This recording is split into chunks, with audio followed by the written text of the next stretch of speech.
adolescence, j'étais donc au Québec à cette époque et j'étais en recherche d'une nouvelle pédagogie pour les enfants d'aujourd'hui. Donc moi, je suis issue de l'éducation nationale. J'ai toute ma famille dans l'éducation nationale. Et je cherchais comment on pouvait rendre les enfants plus créatifs et plus intéressés à l'école, parce que moi, ça m'avait manqué dans mon parcours. Et j'ai eu l'idée de fonder une nouvelle pédagogie. Et en fait, au fil de mes voyages à travers le monde, des gens m'ont dit, en fait, cette pédagogie existe déjà. C'est la pédagogie Steiner-Waldorf. Et donc, je m'y suis tout de suite, autour de mes 19 ans, tout de suite intéressée. Et j'ai tout de suite perçu que c'était ce que les enfants d'aujourd'hui avaient vraiment besoin. Et donc, ça n'a pas du tout été une question pour moi. Pour exercer ce métier de pédagogue, c'était sûr que c'était de cette façon-là, parce que je trouvais que ça répondait vraiment aux besoins des enfants d'aujourd'hui. Dans mon enfance, dans mon adolescence, j'ai côtoyé beaucoup d'enfants en difficulté autour de moi, qui étaient très liés à moi aussi. J'avais toujours le sentiment qu'on n'arrivait pas à les faire accoucher d'eux-mêmes.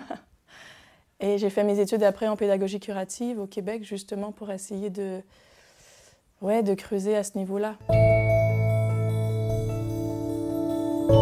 C'était pour moi une pédagogie qui faisait en sorte que chaque enfant n'avait pas l'impression d'être une copie de ce qu'on attend de lui ou une copie de sa famille, mais c'était un espace et des adultes qui lui permettaient de devenir lui-même. Et donc chaque enfant apporte quelque chose de complètement unique. Et je pense que c'était ça, vraiment ce sentiment que finalement les enfants on passait toujours un peu à côté d'eux parce qu'on n'avait pas trouvé une méthode qui permettait aux enfants de se révéler vraiment chacun. On dit que le pédagogue est un artiste, c'est qu'il ne sait pas d'avance ce qu'il va créer. C'est-à-dire que pour moi, c'est la grande différence entre être fonctionnaire, appliquer une recette, ou alors vraiment travailler avec une matière vivante, donc l'être humain. Et donc on ne sait pas d'avance, parce que le vrai artiste, il ne peut pas faire que du copier-coller de ce qu'il sait déjà, mais il avance en ne sachant pas, bien sûr en ayant une grande connaissance et compétence de l'être humain et de sa matière, mais par rapport aux enfants, en créant quelque chose dans le moment qu'il ignore encore. C'est-à-dire que c'est vraiment cette rencontre entre la matière vivante, donc l'enfant, qui apporte quelque chose qu'on ne connaît pas encore, et là, il y a un acte artistique. C'est-à-dire que quelque chose se crée dans le moment, dans la relation entre l'enfant et l'adulte, et ça, on ne peut pas le prévoir à l'avance, sinon c'est plus vivant, sinon c'est plus l'être humain. Les activités artistiques permettent que cette rencontre-là puisse se faire. C'est-à-dire que dans les activités artistiques, on fait appel à ce qui vit d'unique en chaque enfant. Et donc même en grammaire, même en mathématiques, peut leur demander quelque chose et chaque enfant va avoir une réponse différente. Si on ouvre une question, si ce n'est pas qu'une question où on attend une réponse fixe, et là, exactement, c'est la méthode elle-même qui doit être artistique. Mais bien sûr, les matières artistiques, la peinture, le modelage, le dessin de forme, le théâtre, la poésie, permettent que l'enfant vraiment puisse exprimer ce qu'il vit et ce qui est en train de le construire, ce qu'il vit en lui, de façon unique et encore inconnue de l'adulte. Si je sais d'avance que l'enfant va me répondre, c'est pas artistique. Alors pour moi, la chose la plus importante dans ce chemin de connaissance qu'est l'anthroposophie, c'est la liberté de l'être humain. Alors déjà, chacun doit se sentir complètement libre de son chemin, de ses questions, de ce qui l'interpelle, de ce qui ne l'interpelle pas. Ça, pour moi, c'est d'abord la base, et ça a été la base du travail de Rudolf Steiner, puisque c'est son doctorat à l'époque qu'il a fait, qui s'appelle « Philosophie de la liberté ». Donc ça, c'est la base de tout ce chemin de connaissance, c'est la liberté de l'être humain. – Et ensuite, moi, je perçois le travail de pédagogue comme Il faut arriver pour les enfants à devenir comme un grand four dans lequel le monde entre en nous, doit être réchauffé, transformé selon l'âge des enfants, puis donné de la juste façon aux enfants. Et pour moi, l'anthroposophie, c'est-à-dire ce chemin de connaissance du monde très large jusqu'à l'univers entier, me permet d'être ce four, c'est-à-dire de pouvoir prendre le monde d'une façon beaucoup plus approfondie, de le digérer, de le transformer et de donner aux enfants une substance vivante. Parce que si je rends que quelque chose que tous les enfants peuvent lire dans un manuel, il n'y a aucune raison de ne pas remplacer le professeur par un ordinateur. J'ai été inspectée à l'école en décembre dernier. Donc je suis arrivée le matin et les inspecteurs étaient déjà dans ma classe. Donc voilà, j'ai pas eu un sentiment très agréable puisque c'est mon espace de vie et je ne savais pas ce qu'il y avait fait dans ma classe avant, voilà. Donc ça, humainement parlant, c'est particulier comme méthode, on va dire. Ensuite, donc, je donne cours, j'ai 25 élèves, on est en période de grammaire. Et pendant tout le cours principal, donc un cours qui dure 2 heures, il y avait plusieurs personnes dans ma classe qui pouvaient m'interrompre à différents moments sur des questions qui ne concernaient pas les enfants, du coup. Donc, je devais en même temps gérer un groupe et enseigner le contenu de ce que j'avais apporté en grammaire et répondre à des questions dont je ne voulais pas que les enfants entendent la réponse puisque ça ne les concernait pas. Ensuite, j'ai essayé à plusieurs reprises de leur proposer qu'on prenne un petit temps après, par exemple à la récréation, pour répondre à leurs questions qui pouvaient être intéressantes et auxquelles j'avais envie de répondre. Et donc là, cette demande a été refusée. Donc je n'ai pas pu répondre à leurs questions à la récréation. Ensuite, à certains moments, ils interpellaient des élèves. Et par hasard, parfois, ça a été par exemple un élève qui est suivi en orthophonie, donc qui est dysgraphique, dyslexique. Et donc, il n'y avait pas de questions qui m'étaient posées. C'est-à-dire je pouvais... Là, dans ce cas-ci, j'ai dû intervenir et leur expliquer un peu le parcours de l'élève, puisque quand on ne pose pas de questions, du coup, on peut interpréter tout ce qu'on veut, finalement. Et moi, j'ai confiance en le dialogue. J'ai envie de parler aux inspecteurs, j'ai envie qu'ils puissent comprendre ce qu'on fait et pourquoi on le fait. Et donc, à cette inspection-là précise, ça m'a manqué, puisque je me suis fait poser des questions auxquelles je n'ai pas pu répondre. Et ensuite, voilà, j'ai dû intervenir pour essayer de clarifier des choses au niveau de certains élèves, de questions qui ne m'étaient pas posées du coup, mais je ne voulais pas qu'il y ait des interprétations fausses et erronées en fait de la réalité de la classe. C'est toujours une grande épreuve et au fond une grande tristesse de constater qu'il n'y a pas cette curiosité ni cet élément de dialogue, puisque je pense qu'on vit vraiment à une époque où on peut être pas d'accord, on peut avoir des vrais débats, ce qui arrive de moins en moins sur plusieurs sujets. C'est-à-dire on n'est pas pour ou contre quelque chose, mais on discute avec des points de vue différents. Et je pense que ce qu'on est en train de réaliser avec l'agriculture, que c'est qu'avec la biodiversité qu'on peut donner une santé à la terre, c'est pas encore arrivé au niveau de l'éducation. Et donc pour ça, il faut un dialogue. Moi, je rêve de dialoguer avec l'éducation nationale. Je rêve qu'il y ait des professeurs issus de cette pédagogie et de d'autres pédagogies qui puissent même enseigner à la formation des enseignants. Pour moi, on arrive bientôt à un moment où il faut mettre nos compétences ensemble autour des enfants. Et ça passe par la diversité pédagogique et donc la liberté pédagogique de la société civile, des parents. Moi, je suis du coup issue du Québec, donc de l'Amérique, donc c'est aussi une autre culture, une autre façon de vivre les choses, de les percevoir. Mais moi, j'ai eu la chance de grandir dans une famille où voilà, mes frères et sœurs, mes parents ont été ouverts à cette nouvelle façon de percevoir l'enfant et l'éducation. Et je dirais que depuis 20 ans, au fil au fil de mon chemin, finalement, ils se sont, oui, je dirais, ouverts à cette nouvelle façon de regarder l'enfant. Et ça a changé des choses aussi pour eux. Par exemple, maintenant, ma grande sœur, qui est institutrice depuis très longtemps, tricote avec ses enfants dans sa classe.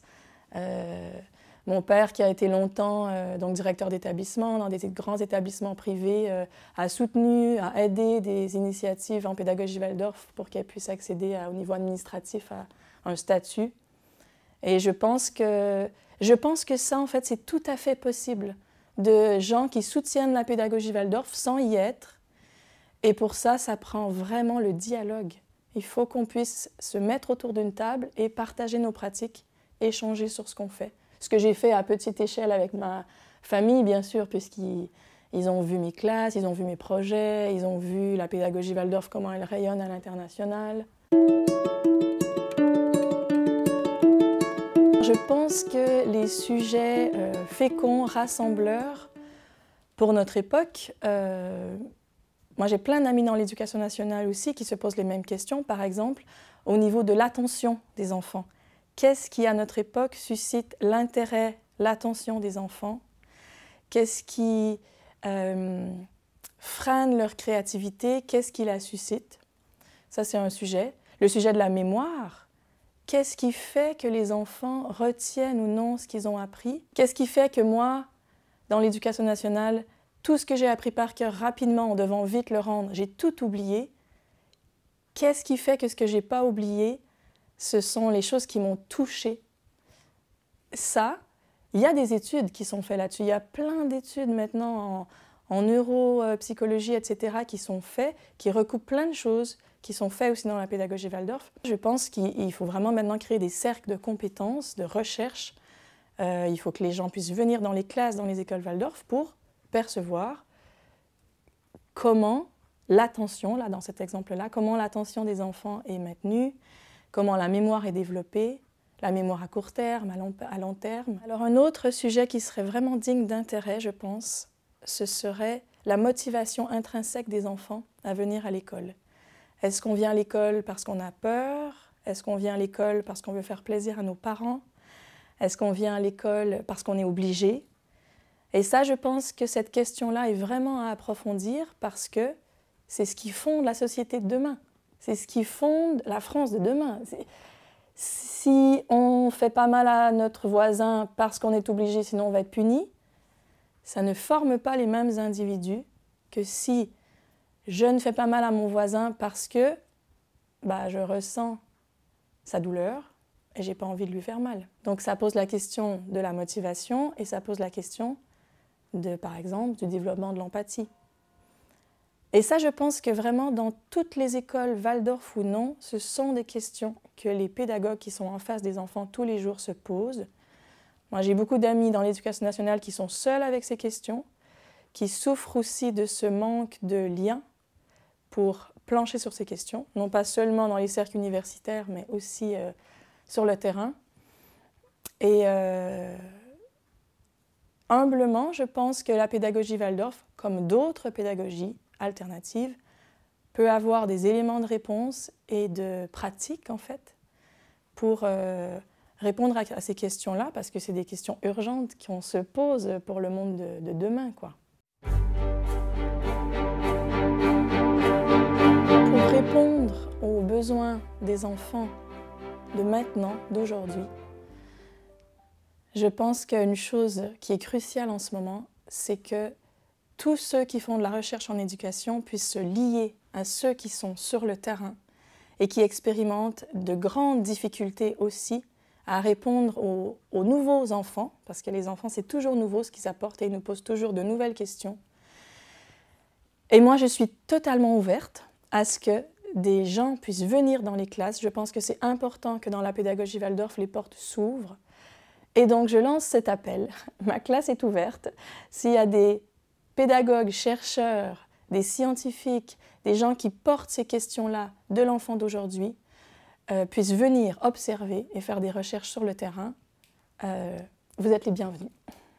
Ceux qui sont très intéressés aux recherches actuelles des enfants sur le développement de l'attention, le développement de la confiance en soi, la question de la motivation scolaire, pourquoi je me lève tous les matins et je vais à l'école, le développement de l'empathie dont on décrit partout le manque et qui est une nécessité vitale pour vivre ensemble à notre époque, tous ces champs de recherche fondamentaux et essentiels sur l'être humain, ce sont des champs de recherche qui sont chers à la pédagogie Waldorf, ce pourquoi elle existe encore, je pense, après 100 ans, puisque c'est des questions d'avenir. Et ces questions-là sont absolument ouvertes et doivent être recherchées et vécues au quotidien. Donc, tous ceux qui cherchent sur cette question sont bienvenus dans notre école et sont bienvenus dans les classes. Vous êtes aujourd'hui dans la 3e classe, donc, qui est ma classe, puisque je suis professeure de la 3e classe, donc des élèves de 8 et 9 ans cette année. Et donc, juste derrière moi, vous voyez un tableau à la craie que j'ai réalisé il y a quelques semaines, qui porte sur le métier de fermier, puisqu'en 3e classe, un des grands thèmes de l'année, ce sont les métiers. Tous les métiers artisanaux et pas que. Et c'est le moment où l'enfant se coupe un peu plus de son environnement à 9 ans, où il se sent un peu plus isolé, un peu plus seul en lui. Il quitte le monde vraiment de la petite enfance et on essaie de le lier aussi au monde à travers tous les gestes artisanaux, tous les métiers. Et donc nous, on arrive d'un magnifique séjour à la ferme, dans les Vosges, dans une très très belle ferme. Et après, pour pouvoir faire vivre ce qu'on a vécu, qui a été un moment social et humain très très fort, voilà, les enfants ont après dessiné une partie de ce qu'ils ont vécu pour encore mieux imprimer en eux tout le souvenir de ce qui s'est passé. Voilà, et ça a été un des très très beaux moments de notre année.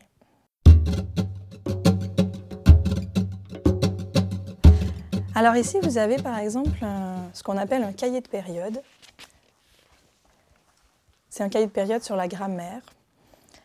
Et donc, quand j'essayais de décrire comment on fait appel à la créativité de l'enfant, et du fait qu'on essaie de lui apporter des concepts vivants avec lesquels il peut grandir, je peux vous donner un exemple avec la grammaire, par exemple, où dans une histoire que j'ai inventée moi-même, au royaume de la grammaire, il y a plein d'artisans qui font plein de métiers. Et ça a été pour nous l'occasion de mimer dans un jeu plein de gestes. Et petit à petit, on a découvert que dans ce royaume, tous ces artisans étaient les verbes. Et donc après les avoir mimés, on a vu qu'ils habitaient dans 3 endroits différents du royaume. Il y avait le château, la maison et le chalet. Et donc ce sont les verbes du 1er groupe, du 2e groupe et du 3e groupe.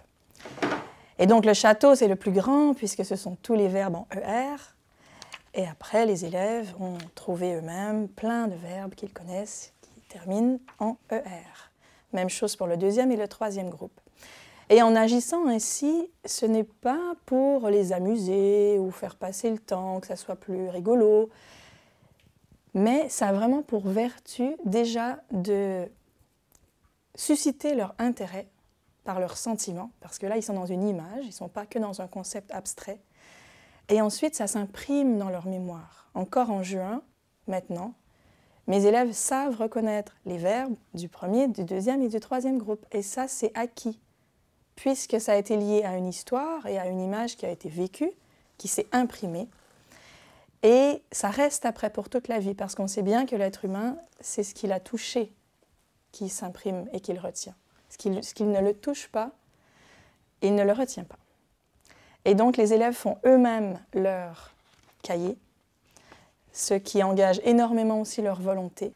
Et ils en sont très fiers, puisque c'est quelque chose qui les construit au moment où ils le font.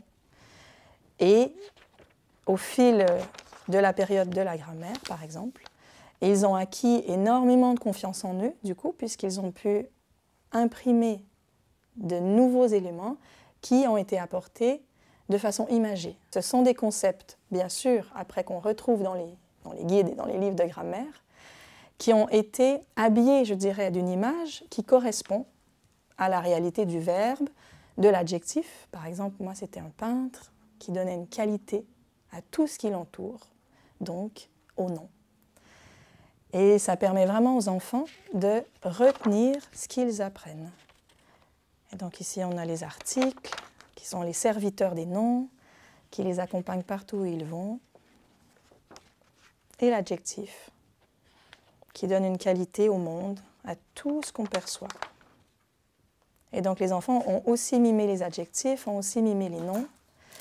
Et donc il faut imaginer que dans un cours de 2 heures comme ça, ils ne passent pas 2 heures à travailler dans leur manuel qu'ils font eux-mêmes, dans leur cahier de période, mais ils bougent, on fait des exercices pour pouvoir petit à petit, par exemple, acquérir les concepts du verbe, du nom, de l'adjectif, etc.